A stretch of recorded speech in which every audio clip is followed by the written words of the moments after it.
নমস্কার বন্ধুরা, আজকে আমি তোমাদের জন্য নিয়ে এসেছি একটি নতুন ভিডিও।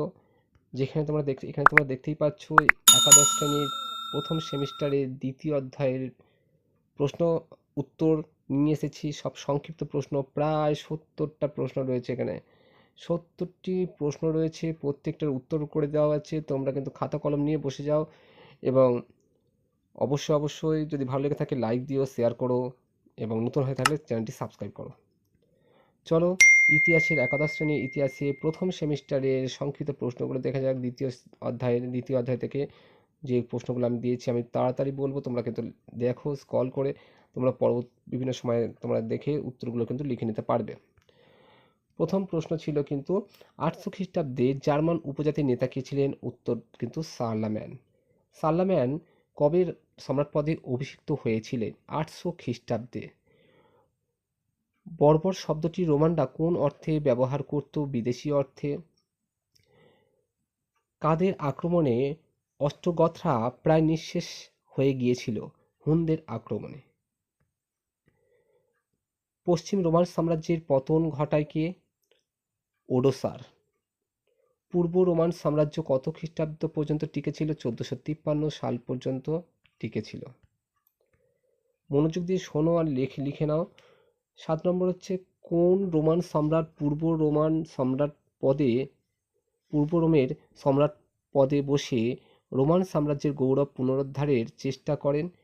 সম্রাট জাস্টিনিয়ান। জাস্টিনিয়ানের পিতা কে ছিলেন? প্রথম জাস্টিন। সম্রাট জাস্টিনিয়ানের এক অনন্য কীর্তি কি? অনন্য কীর্তি ছিল আইন বিধির সংকলন। জাস্টিনিয়ানের আইনবিধি কটি ভাগে বিভক্ত? উত্তর হবে 3টি ভাগে বিভক্ত। কার উদ্যোগে বাইজেন্টাইন শিল্প স্থাপত্যের পীঠস্থানে পরিণত হয়? উত্তর হবে জাস্টিনিয়ানের সময়। জাস্টিনিয়ানের শাসনকালে মহাকবি কে ছিলেন? মহাকবি ছিলেন মুসিয়ান। জাস্টিনিয়ানের শাসনকালে একজন প্রখ্যাত দার্শনিক কে ছিলেন? প্লাতিনাম। কোন পারসিক সম্রাট জেরুজালেম অধিকার করে নেন? খসরু। কবে আলেকজান্দ্রিয়ার পতন হয়েছিল? 619 খ্রিস্টাব্দে। মেরুবেষ্টিত আরবের অধিবাসীরা কারা ছিলেন? সেমেটিক। উট ও ঘোড়ার পিঠে আরবের অধিবাসীরা ঘুরে বেড়াতেন বলে তাদের কি বলা হতো? উত্তর হবে বেদুইন বলা হতো। রোমান সাম্রাজ্যের মূল চালিকা শক্তি কি ছিল? উত্তর হবে ভূমধ্যসাগরীয় বাণিজ্যিক কর্তৃত্ব। নরম্যান উপজাতির কর্তৃত্ব কোথায় ছিল? পশ্চিম ভূমধ্যসাগরে। ওসমান এর অনুগামীরা কি নামে পরিচিত? উত্তর হবে অটোমান তুর্কি নামে পরিচিত। প্রাথমিক পর্বে চীনের প্রখ্যাত রেশম বস্ত্র রোমে রপ্তানি হতো কিভাবে? স্থলপথে। চীন থেকে রোম পর্যন্ত বিখ্যাত বাণিজ্য পথটির নাম কি? রেশম পথ বা সিল্ক রুট। রেশম পথ বা সিল্ক রুট কথাটি প্রথম কে ব্যবহার করেন? রুশ গবেষক বুলনিস। The Roman empire economy society and culture. এখানে ডবল হয়ে গেছে শব্দটা, কালচার শব্দটা ডবল হয়ে গেছে, কালচার। গ্রন্থটি কার লেখা? পি গ্রান্সে এবং আর্সলের।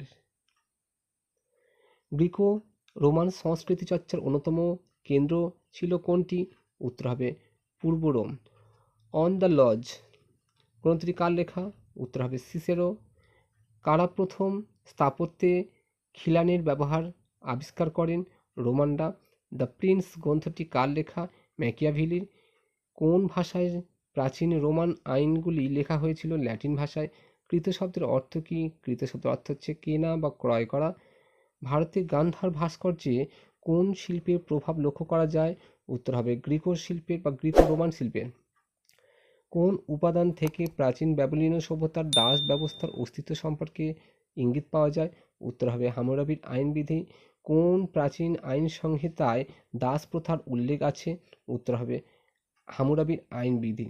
তার আগে একটু আমি বলে দিই, আমার কিন্তু যে কোচিং, সেই কোচিংয়ের নাম হচ্ছে সাহা অধ্যয়নালয়। আর এই নামে একটা কিন্তু চ্যানেল রয়েছে যেখানে যে কলেজের বিভিন্ন তথ্য দেওয়া হয়।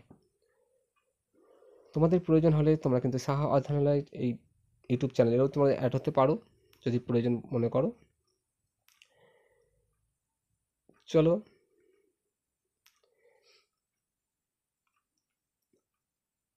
কোন প্রাচীন আইন সংহিতা দাসপ্রথার উল্লেখ আছে হামুরাবির আইনবিধিতে? প্রাচীন ভারতের কাদের দাস হিসেবে বিবেচনা করা হতো? শূদ্রদের। গ্রীসের দাস সমাজের মধ্যে এথেন্সের দাসদের কি বলা হতো? থিটিস। প্রাচীন গ্রীসে অধিকাংশ কৃতদাস কোথা থেকে আসতো? যুদ্ধবন্দীদের থেকে। কোন দেশে দাসত্বের জীবন্ত পণ্য বলা হতো? গ্রীসে। অ্যাথেনিয়ান ডেমোক্রেসি গ্রন্থটি কার লেখা? A.H.M. Jones. Ancient slavery and modern ideology গ্রন্থটি কার লেখা? উত্তর হবে ফিনলে। স্পার্টানদের কি বলা হতো? ডোরীয় বংশোদ্ভূত বলা হতো। পেরিওকয় শব্দটির অর্থ হচ্ছে নিকটবর্তী মানুষ।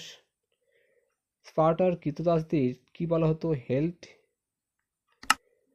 দরিদ্র ব্যক্তি তার স্ত্রী পুত্র সহ ধনীর কাছে দাসত্বে আবদ্ধ, এই কথাটা কে বলেছিলেন? অ্যারিস্টটল। ক্রিটে কৃতদাসদের কি নামে অভিহিত করা হতো? ক্ল্যারোটাই।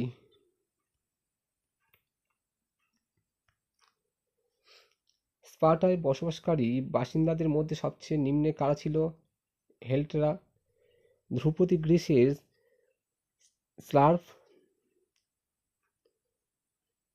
স্লাভ সোসাইটি বলে অভিহিত করেছেন কে? অ্যারিস্টটল। কোন ঐতিহাসিক গ্রিসের অর্থনীতিকে স্লাভ ইকোনমি বলে চিহ্নিত করেছেন? সাকোয়া। কে প্রাচীন গ্রিসের অর্থনীতিকে স্লাভ ইকোনমি বলে চিহ্নিত করেছেন? আচ্ছা, এটা বললাম যে কে প্রাচীন গ্রিসের সমাজকে দাস সমাজ বলে অভিহিত করেছেন? উত্তর হবে প্লেটো। পেলোপনেশীয় যুদ্ধ গ্রন্থটি কার লেখা? উত্তর হবে থুকিডিডিস।